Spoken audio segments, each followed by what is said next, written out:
children screamed and yelled as they played in the night. But an owl perched on a branch silenced them. An elder rushed them back to their families because they might get them. They were the deadly Native American owl women. And this is Legends from the Pacific.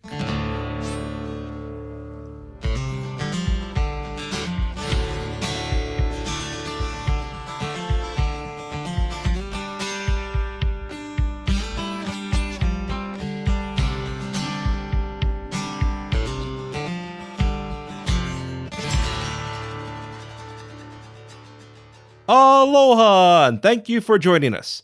This is Legends from the Pacific, episode 80, The Deadly Native American Owl Woman.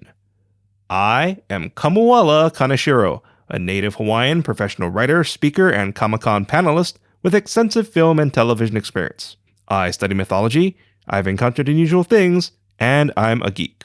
Thank you to all of you who took advantage of our Black Friday merchandise sale. Once again, our store is now open, so you can proudly display your support for our show by purchasing our merch through TeePublic or Amazon. Links can be found in our show notes and on our website, legendsfromthepacific.com, so swing by and make your purchase today. Every bit helps and everything goes back to our show. Later in this episode, your featured song and Hawaiian word, but first, the Owl Woman. Different tribes have different meanings for owls. Some view them as good, others bad. The Yakima people call the owl woman Tata Klea. As usual, I apologize if I mispronounced these or other words. As a side note, the Yakima people were semi-nomadic, and around 1806 they encountered Lewis and Clark during their expedition. But I digress. The owl woman ate snakes, rats, lizards, and other creatures deemed unclean. But they also hunted humans, and their favorite food were children. Owl women were taller and larger than a normal person. They also understood languages, which they used to lure their victims.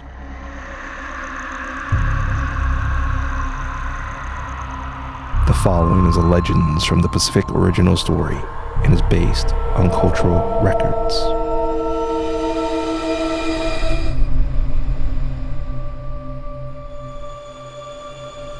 While 5 owl women sisters hunted, their youngest cornered 2 children beside a river. As the owl woman's screeching sisters approached, the brother stepped forward to protect his sister. The owl woman hit him. He fell into the river and was swept away. The owl woman sneered at the unprotected child, but something in the girl's eyes froze the creature. The creature's sisters landed and broke their gaze. "Is this the only one?" the eldest owl woman's sister hissed. The youngest nodded. "Yes, I thought there were 2, but I was wrong." The youngest was shaken and watched her sisters take the girl. The sisters knew something wasn't right with their youngest, and someone always accompanied her for decades later during their hunts. One night, she and her sister found a boy. The youngest watched the fierce youngster lash out against them. He injured the older sister, and she lost consciousness. The youngest studied the boy, but whether it was from the surroundings or phase of the moon, he reminded her of the girl she encountered decades before. Her other sisters swooped down. Her eldest screamed upon seeing their injured sister and faced the youngest. "Is this the only one?" The youngest lowered her head. "No, there were more who attacked us. They went north." The eldest's eyes narrowed.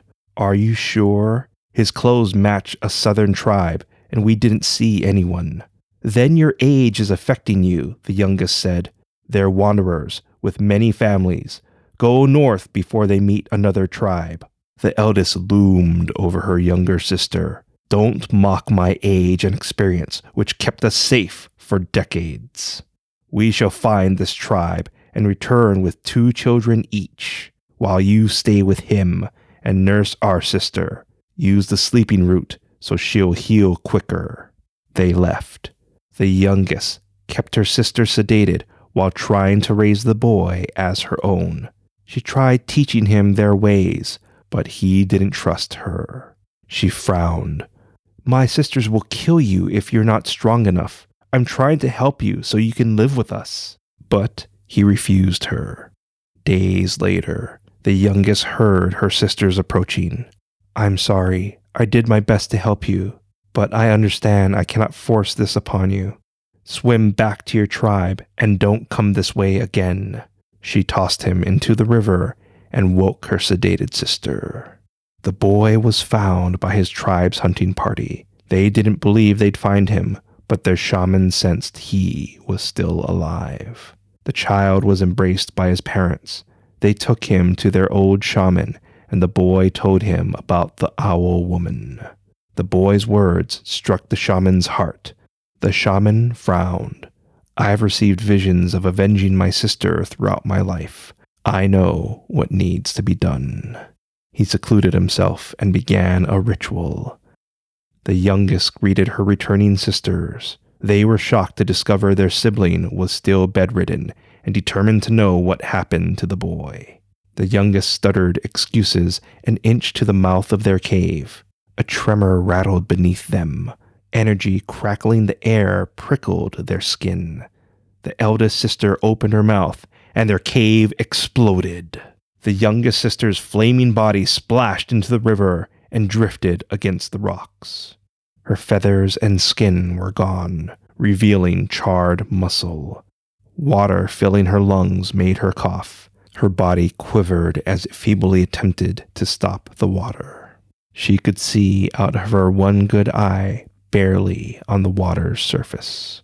Energy crackled the air, and she screamed in her mind, "This is from that boy. Why should we be killed for eating and surviving? What makes us different from others that do the same? Why should I be punished for wanting more, for wanting a child, or something to ensure our future?" "I apologize," the voice said in her head. "An agreement was made, and the offer was too great. But I understand your desire." Something formed in her head. It wasn't painful. It pushed against her good eye, then through it, and flapped away. Another did the same, and more, till the sky was filled with owls. She cried and smiled as the beautiful birds flew into the night.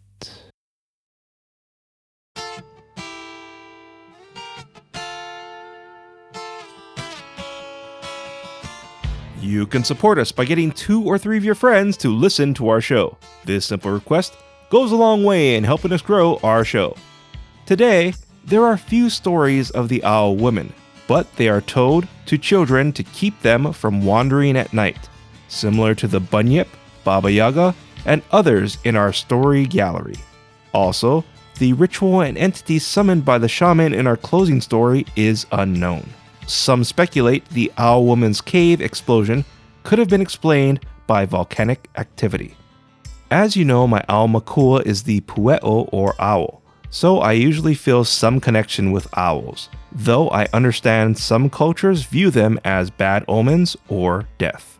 Still, I can't help but believe there are more stories about the owl woman that need to be found and shared. If you feel our show deserves 5 stars, please give us that rating, write a review, and share Legends from the Pacific with your friends and family. I'd really appreciate it. With the holidays around the corner, a lot of you wrote in to thank me for recommending the board game Wingspan in last week's episode and asked for another recommendation. Well, this week is the very addictive board game Terraforming Mars.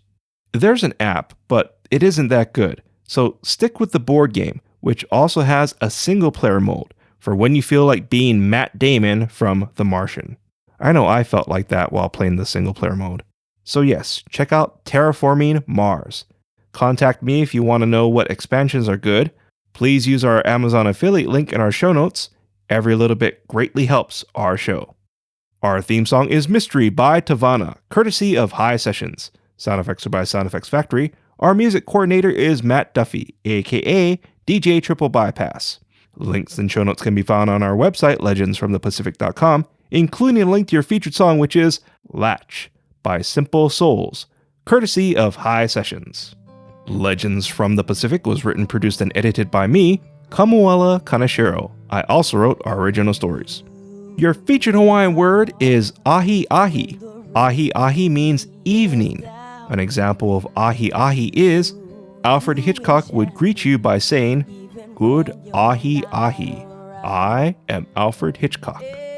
Once again, ahi ahi is Hawaiian for evening. Thank you once again for listening. Mahalo and a hui ho. Latching on, babe. Now I know what I have found.